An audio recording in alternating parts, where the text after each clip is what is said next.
Olá, pessoal! Olá, minhas amigas! Olá, meus amigos! Sejam todos muito bem-vindos. Vamos a mais uma aula, mais uma live, a mais uma aula semanal aqui na nossa Verbo Jurídico. E aí, pessoal, vamos entrando. Nós vamos conversar hoje sobre o edital Delegado Paraná, o edital PCPR. E aí, todos prontos para começarem a trilhar o caminho, delegado de polícia? Nós temos que vencer um primeiro obstáculo, dia 26 de julho, e é para isso que a gente está aqui. Então, minha boa noite para a Mili, para a Amanda, para o Bezerra, para o Fábio, sejam todos muito bem-vindos. Meu amigo William Dal Vicente, tudo bem? E aí, Mili, tudo bom? Quem é que tá ali? A Camila, a Carol, sejam todos muito bem-vindos. Paula, e aí, Paulinha, tudo bom? Como é que vai? Tudo bem?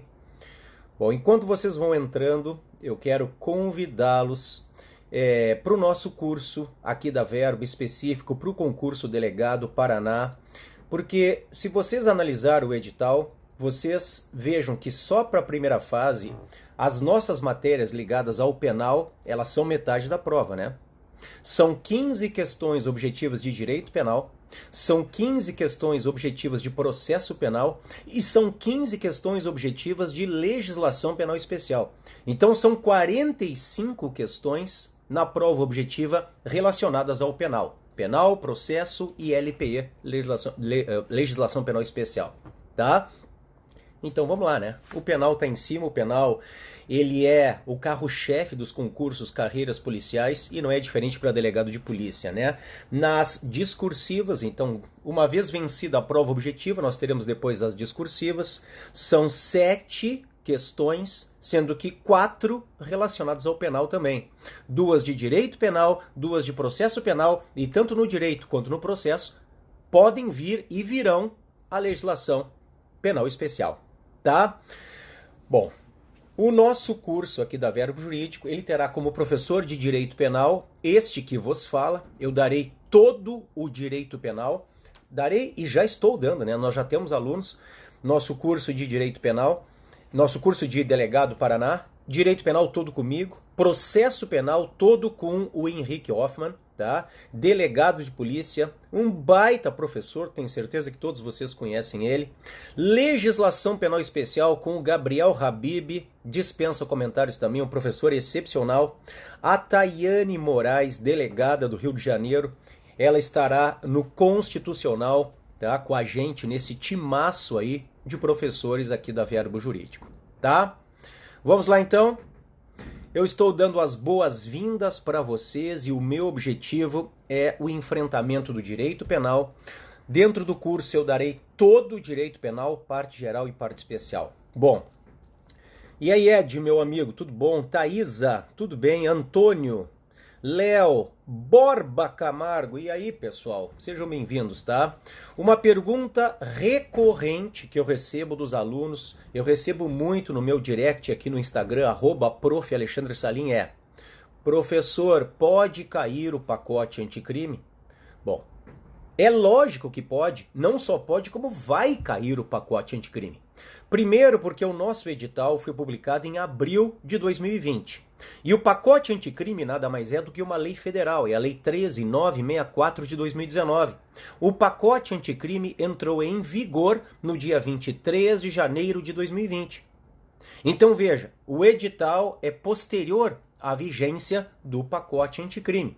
E eu não só acho que vai cair o pacote anticrime, como também acho que pode cair os dispositivos que já estão em vigor, mas tiveram a execução, a aplicabilidade suspensa na decisão liminar do ministro Fux do STF, até a deliberação do plenário. Mas isso é mais com o Henrique lá em processo penal. Em direito penal, tá tudo ok, tá tudo valendo. E, para vocês saberem, aqui no curso, na Verbo Jurídico, nós teremos um primeiro encontro onde eu vou ficar toda a primeira hora do curso vendo o pacote anticrime com vocês. Aquelas alterações, aquelas inovações ligadas à minha matéria, que é o direito penal. Então, o que tem a ver com penal, claro que linkado com a legislação penal especial. Quais foram as alterações trazidas pelo pacote anticrime ao nosso direito penal, tá? Nós vamos analisar isto sim aqui no curso, tá? Bom, o nosso edital, ele é bastante sucinto no que se refere ao direito penal. Então a minha proposta aqui com vocês na nossa aula de hoje é o enfrentamento de item por item dos tópicos de direito penal. E aí a gente conversa um pouquinho, dá uma palhinha sobre cada um dos pontos, aborda alguma coisa importante que depois, claro, vem aprofundada ao longo do nosso curso. Vamos lá? Vocês topam? Bom, em relação ao conteúdo programático de direito penal, eles elencam alguns tópicos, 11 tópicos, todos eles de parte geral, e depois no 12º eles colocam assim, Código Penal, 2 pontos, parte geral e parte especial. Bom, bastava esse 12 aqui, né? Bastava o 12º item. Se pode cair todo o Código Penal, parte geral e parte especial, bom, se preparem para todos os artigos do Código Penal. É claro que sempre existem aqueles mais importantes e as grandes novidades é que virão aqui. Grande Diogo Dantas, meu amigo, como é que vai? Tudo certo? Tá bonita essa foto nova aí, hein? Então vamos lá. Qual é o primeiro tópico de direito penal que está no nosso edital Delegado de Polícia do Paraná?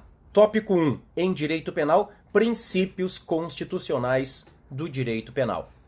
Vamos imaginar aqui o que seria importante em termos de princípios. É claro que tudo é importante, vocês vão dizer. Mas o que pode cair, o que tem grande chance de cair?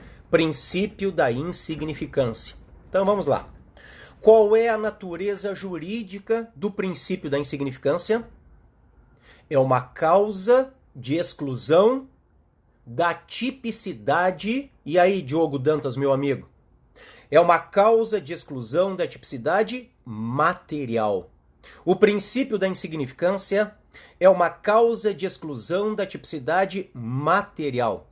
Então, o que virá na prova? Qual é a natureza jurídica do princípio da insignificância?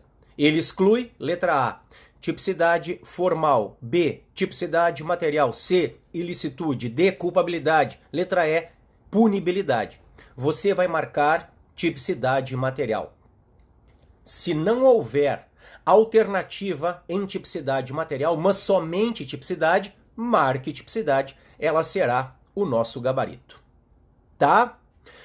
Bom, para que isto ocorra, devem estar presentes algumas condições. São alguns requisitos objetivos exigidos pelos tribunais superiores. STF e STJ só aplicam o princípio da insignificância se estiver presente a MARI. M-A-R-I. MARI. M, de mínima ofensividade da conduta do agente. A, de ausência ou de nenhuma periculosidade social da ação. O R, de reduzido ou reduzidíssimo grau de reprovabilidade do comportamento. E o I, de inexpressividade da lesão jurídica provocada. Professor, a reincidência ou a má antecedência por si só impedem a concessão do princípio da insignificância? Não. O plenário do Supremo Tribunal Federal já se manifestou sobre o requisito subjetivo, dizendo que a reincidência por si só não impede. Deixa-se a cargo do juiz do caso concreto. Quem vai decidir é o juiz do caso concreto. Combinado? Bom, existem alguns crimes que não aceitam a incidência do princípio da insignificância. Crimes cometidos com violência ou grave ameaça à pessoa. Então aqui você tem que lembrar da Maria da Penha. Maria da Penha significa a Lei 11.340, uma lei que trata da violência doméstica e familiar contra a mulher. Então, se não cabe insignificância em crimes com violência ou grave ameaça à pessoa, não cabe insignificância também no âmbito da Lei Maria da Penha, seja para crimes, seja para contravenções praticados contra a mulher no ambiente doméstico e familiar. Súmula, anota aí, 589 do STJ. Não cabe a incidência do princípio da insignificância no crime de moeda falsa. A moeda falsa, o 289 do Código Penal, não tutela principalmente o patrimônio. Tutela também o patrimônio, mas de forma mediata. Tutela em especial a fé pública, a confiança das pessoas na circulação do nosso dinheiro. O William pergunta pra gente, a autoridade policial pode aplicar o princípio da insignificância? Bom, isso é uma baita pergunta. Agora, William, não é para a primeira fase. É para uma prova discursiva. E a resposta é, existem duas posições. Posição deste professor aqui, sim. Por que o delegado não poderia? Por que isso aí é reservado só para o promotor e para o juiz? O delegado não é um operador do direito também? Olha a lei do delegado, a 12.830 de 2013. É claro que ele pode, ele não só pode como ele deve. Agora, me parece que no caso concreto, ele tem que instaurar o expediente, ele não pode deixar de instaurar. Então, em face da insignificância, me parece que ele poderia evitar a prisão em flagrante, ou seja, a autuação daquele que é pego num supermercado furtando aí 2, 3 chocolates, avaliados em quê? 10, 20, 30 reais. Ele poderia substituir a instauração do expediente, do inquérito, em face do auto de prisão em flagrante pela portaria. Então instaura, mas não prende, tá? No final, deixa de indiciar, se entender que há insignificância, porque o fato é materialmente atípico. Tá, William? Isso é matéria para a segunda fase.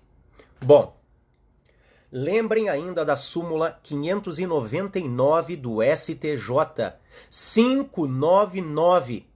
É inaplicável o princípio da insignificância em crimes contra a administração pública. E nós temos que compreender aqui crimes funcionais contra a administração pública, crimes praticados por funcionário público contra a administração em geral.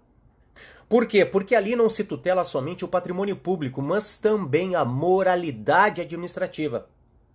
Afinal de contas, existem outros crimes contra a administração praticados por particulares que vão aceitar a incidência do princípio. Eu te cito, por exemplo, o descaminho, artigo 338, tá? 334 do nosso Código Penal, o descaminho, 334. Cabe o princípio da insignificância quando são dois requisitos. Nós temos um valor sonegado que não passa de 20 mil reais e não há reincidência habitual, não há delinquência habitual, reincidência específica em crimes de descaminho, tá? O nosso segundo tópico do edital fala em aplicação da lei penal no tempo. O que você tem que lembrar aqui? A aplicação da lei penal no tempo. Olha só quem é que entrou na live, o nosso querido professor Henrique Hoffmann, que é o nosso professor de processo penal. Eu já havia dito para o pessoal, Henrique, que eu darei o penal e tu ficarás com o processo penal neste curso que está demais voltado para delegado de Polícia Paraná, né? Beleza, meu amigo? Estamos juntos aí. O nosso segundo tópico do edital fala em lei penal no tempo. Lei penal no tempo. Bom, ponto 2. Aplicação da lei penal no tempo. O que vocês têm que lembrar? Em primeiro lugar, do tempo do crime. E o Rafael Salvador já matou. Já matou. Qual é a teoria que explica o tempo do crime? A teoria da atividade. Tempo do crime, teoria da atividade. O artigo 4º do Código Penal diz que o crime é praticado no momento da atividade. O crime é praticado no momento da ação ou da omissão, ainda que outro seja o momento do resultado. E aqui você tem que lembrar dos crimes instantâneos e dos crimes permanentes. É isto que vai cair na tua prova Delta Paraná. Crime instantâneo é aquele que se consuma no momento determinado. Ou seja, a consumação não se prolonga, não se protrai no tempo, se consuma no momento determinado. Então, por exemplo, o homicídio é instantâneo, o furto é instantâneo, o estupro é instantâneo. Agora, existem crimes permanentes, aqueles cuja consumação se protrai, se prolonga no tempo, como o cárcere privado, como o sequestro, como a própria extorsão mediante sequestro. Então, por exemplo, cai na tua prova que no dia do tiro, o atirador tem 17 anos. A vítima é alvejada e fica entre a vida e a morte no hospital. Morre 2 semanas depois, quando então o atirador já havia completado 18 anos. No dia da conduta, no dia do tiro, ele tem 17. No dia do resultado, no dia da morte, ele já completou 18. Ele responde conforme o ECA ou conforme o Código Penal? Artigo 4º do Código Penal, o que nós falamos? Tempo do crime, ou do ato infracional, é claro, adaptado à situação. Artigo 4º é teoria da atividade. Teoria da atividade. Então, ele responde na forma do Estatuto da Criança e do Adolescente. Ou seja, ele não será denunciado, mas sim representado. Não se pede a condenação, mas sim a procedência da representação. Se for o caso de procedência, ele não recebe pena, mas medida socioeducativa. Lembrem disso. Agora, se nós tivermos uma situação em que o sequestrador tem 17, coloca a vítima no cativeiro, e a vítima fica no cativeiro quando ele, sequestrador, completa 18, e só depois a vítima é resgatada, nós temos a inteligência da súmula 711 do STF. Ou seja, se o crime é permanente, e nós temos uma lex gravior incidindo antes de cessar a permanência, aplique a lex gravior. Isto vale para uma lei nova que aumenta a pena. Isto vale para uma lei nova que traz circunstâncias gravosas, como uma nova qualificadora. Isto vale para a questão da imputabilidade. Se ele tem 17 e durante o cativeiro completa 18, ele, o sequestrador, ele vai responder de acordo com o Código Penal e não conforme o ECA.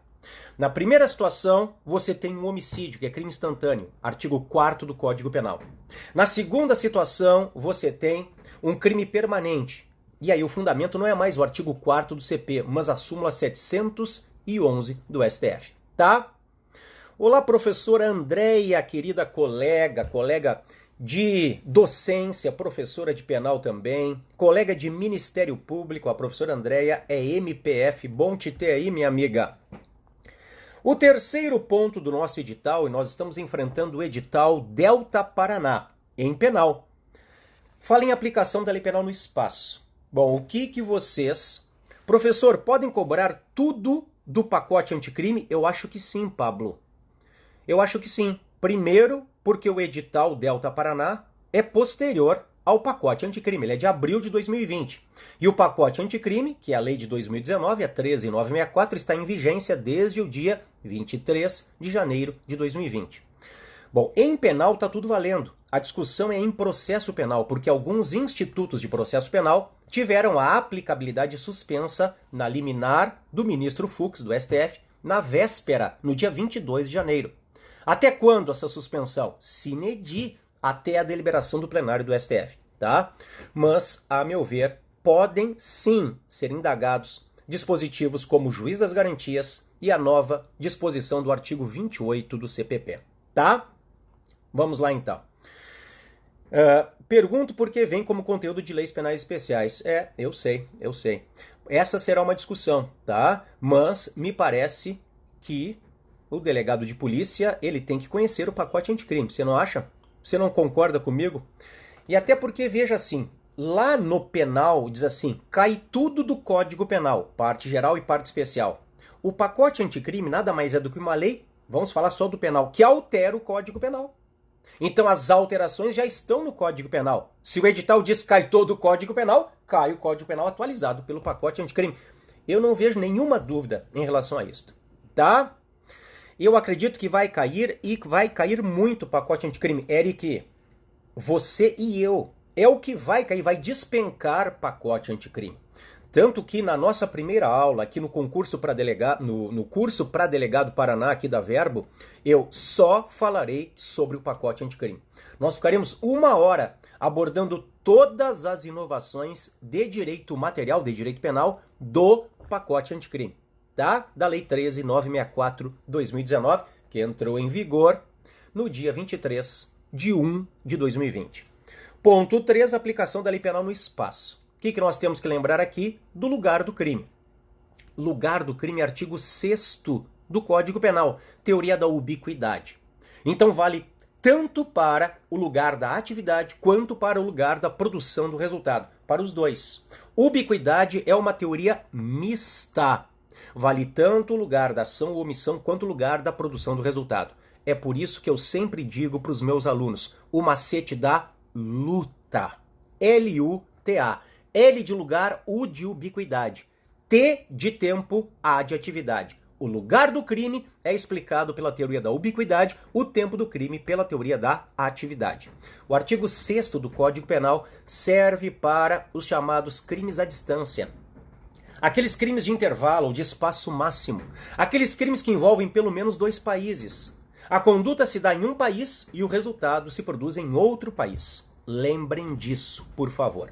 Não confundam o artigo 6º do Código Penal com o artigo 70 do CPP, que fala na distribuição territorial da competência, a competência em razão do lugar. Bom, uma coisa é a competência em razão do lugar, é estabelecer o juiz competente no nosso país.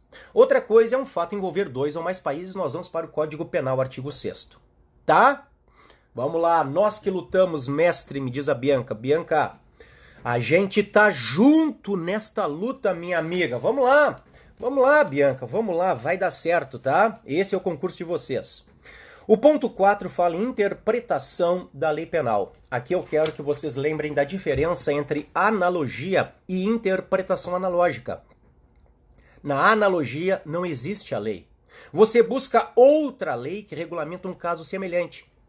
A analogia, ela é possível em direito penal, desde que é a favor do réu. Nunca há analogia em malam partem, nunca em desfavor do réu. Agora, interpretação analógica significa que existe a lei.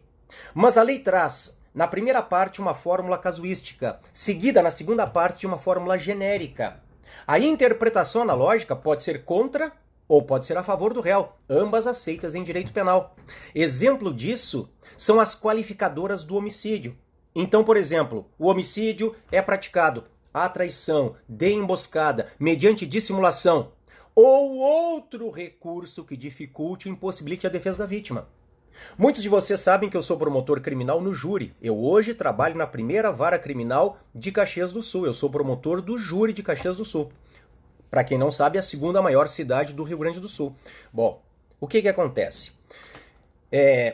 Nós temos ali, pessoal, crimes dolosos contra a vida. Crimes dolosos contra a vida e crimes conexos, tá?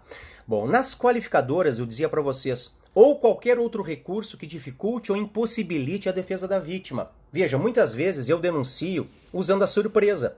A surpresa não é uma qualificadora que está ali na traição, na emboscada e nem na dissimulação. Surpresa está na segunda parte. É outro recurso que dificulta ou impossibilita a defesa da vítima. Então, isto é se valer da interpretação analógica. Não pode analogia em malam partem em direito penal. Mas a interpretação analógica, ela pode a favor ou contra o réu. Lembrem disso. O nosso ponto 5 fala em infração penal, elementos e espécies.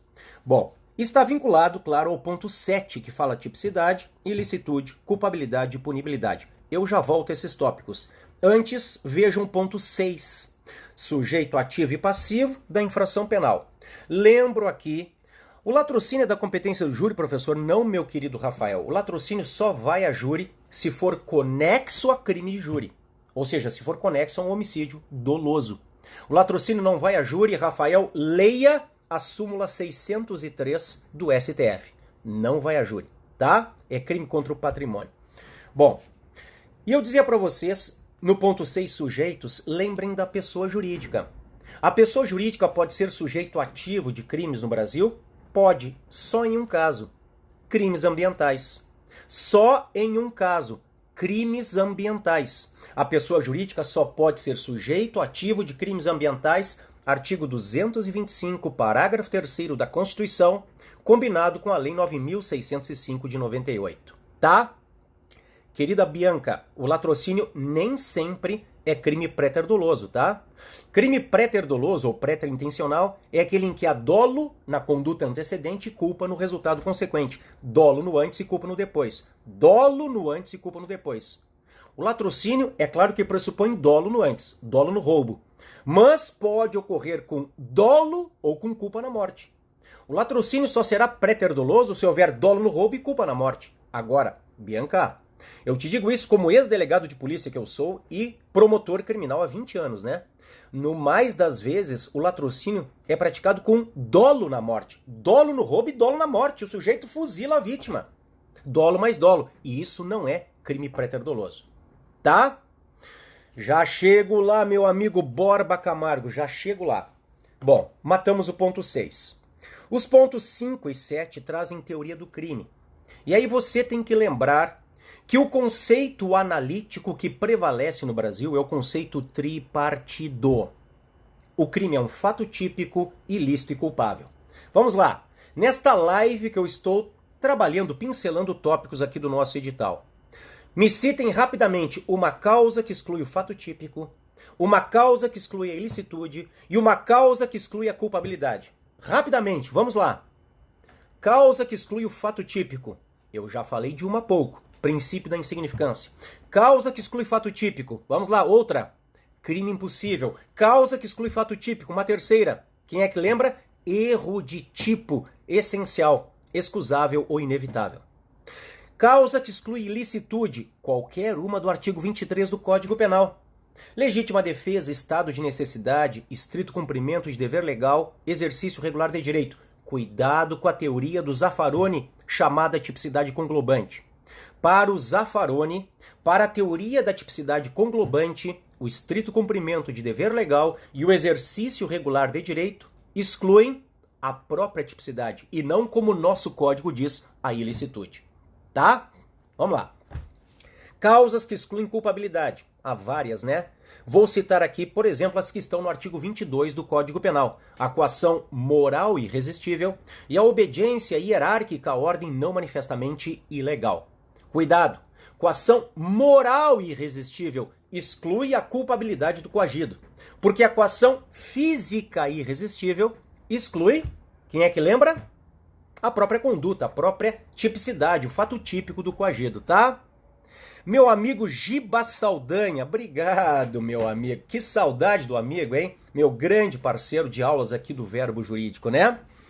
Bom, é claro que tudo isso nós aprofundamos durante o nosso curso aqui para Delegado Paraná, tá? O ponto 9 fala erro de tipo e erro de proibição. Rapidamente aqui. O erro de tipo, ele pode ser de tipo essencial ou de tipo acidental. A única hipótese de erro que exclui o crime é o erro de tipo essencial, que incide sobre elemento essencial do crime, né? No curso regular de delegado, é isso aí, meu amigo Júnior, nós veremos isto no curso regular de delegado e também no curso específico, neste curso voltado para Delegado Paraná, que é o editalzinho que eu tô vendo com vocês aqui, tá? Querida Bianca, um beijo, tá? Muito obrigado. O erro de tipo acidental nunca exclui o crime nem isenta de pena. E são hipóteses de erro de tipo acidental. Por exemplo, o erro sobre a pessoa, a aberratio ictus, o resultado diverso do pretendido, a aberratio causa. Nada disso exclui o crime nem isenta de pena. Tá? Erro de proibição incide sobre a culpabilidade, não mais sobre a tipicidade.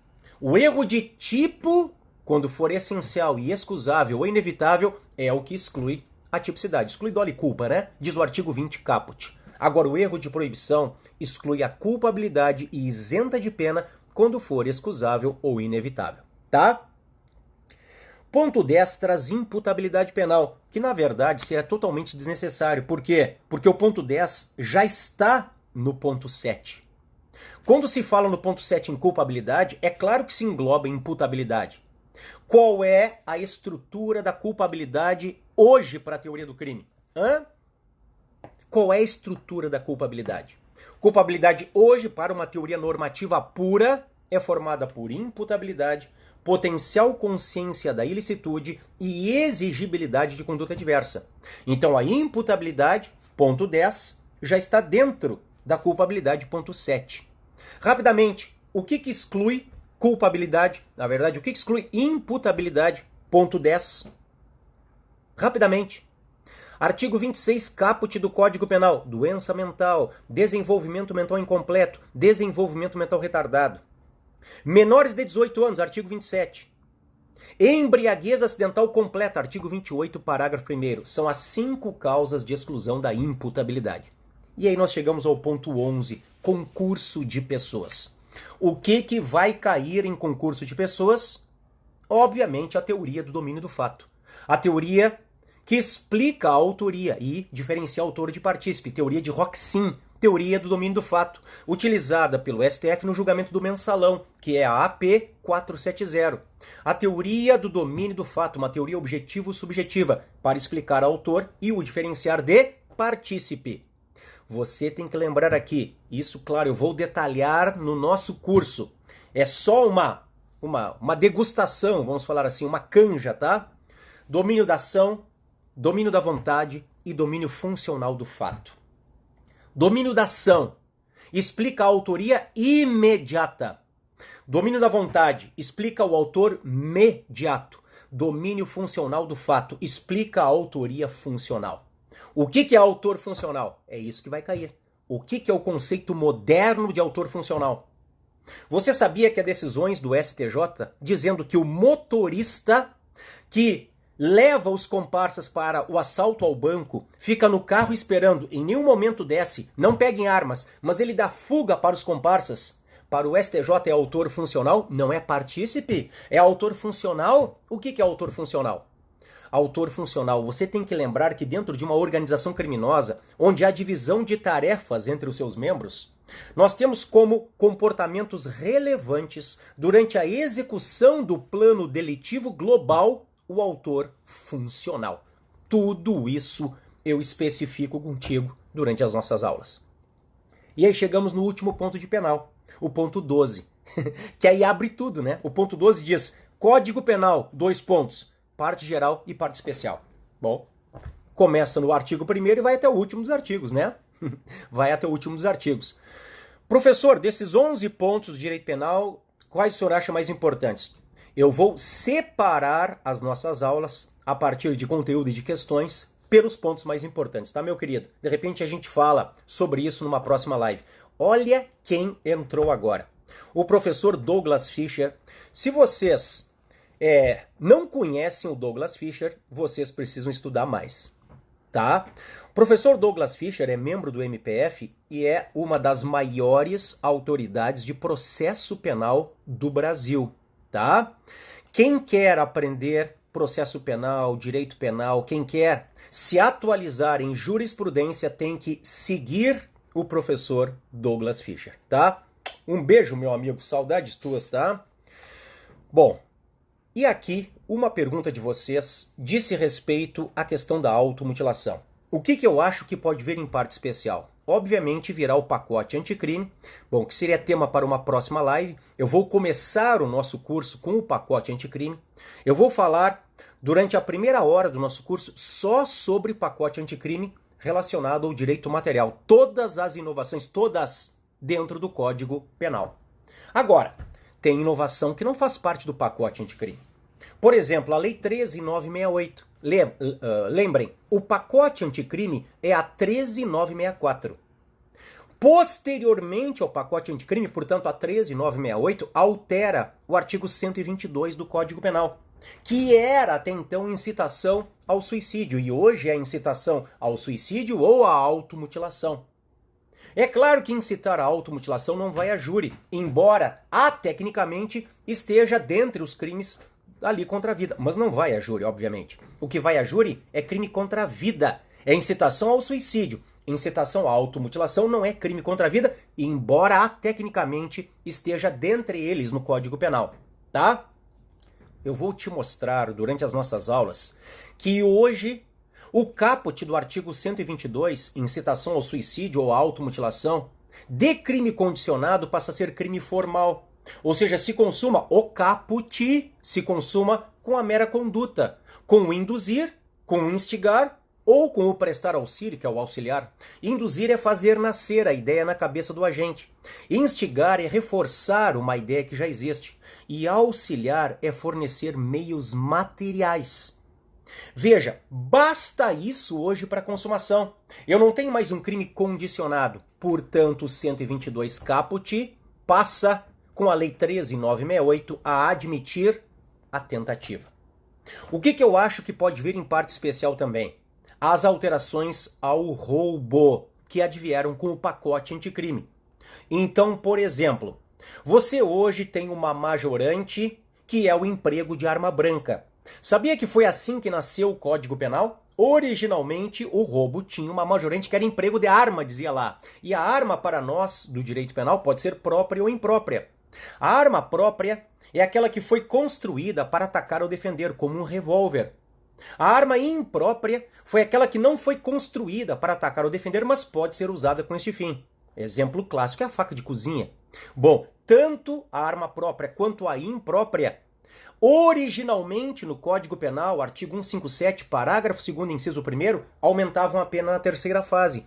Eram majorantes, 1/3 a metade. Em 2018, vem a Lei 13.654 e revoga este inciso 1º do parágrafo 2º, criando ao mesmo tempo o inciso 1º do parágrafo 2º A, falando em arma de fogo. O que acontece? Bom, nós temos uma lex missior, uma novatio legis in melius naquele momento, no sentido de que a arma branca, a arma imprópria, não aumentava mais a pena do roubo na terceira fase, mas poderia servir como circunstância negativa na primeira fase. O que faz o pacote anticrime? Cria o novo inciso 7º ao parágrafo 2º do artigo 157 do roubo, trazendo de volta a arma branca como majorante. É claro que é uma lex gravior e não pode retroagir. No que tange a arma de fogo, algumas observações minhas. Se a arma de fogo for de uso permitido, se houver um assalto com emprego de arma de fogo de uso permitido, você, delegado de polícia, você, delegada de polícia, vai capitular o fato no artigo 157, parágrafo 2º A, inciso 1º. Agora, se a arma de fogo é de uso restrito ou proibido e com ela é praticado um assalto, você, autoridade policial, vai capitular o fato no artigo 157, parágrafo 2º B. Professor, onde é que eu acho a arma de uso permitido, ou de uso restrito, ou de uso proibido? Você acha no decreto 9847/2019, que é um dos decretos que regulamentam o Estatuto do Desarmamento, tá? Se a arma está desmuniciada, cai a majorante para o STJ. Ou seja, roubo com arma desmuniciada é roubo simples se não há nenhuma outra majorante. Não majora se a arma está desmuniciada. É o mesmo raciocínio da arma de brinquedo. É roubo, mas roubo simples. Não precisa apreender e periciar a arma. Jurisprudência pacífica no STJ. Agora, uma reflexão que eu tenho aqui. E se a arma é de uso restrito ou proibido? Me parece que a jurisprudência do próprio STJ terá que se rever aqui. Porque se a arma não for apreendida e nem periciada, eu não terei como dizer que era de uso restrito ou proibido. O parágrafo 2º B novo, criado pelo pacote anticrime. Conclusão: se nesse caso não houver a apreensão e a perícia, provavelmente haverá desclassificação para a figura mais benéfica do parágrafo 2º A, inciso 1º. Tá? E lembrem, o pacote anticrime, ele vai mudar radicalmente a hediondez nos crimes patrimoniais.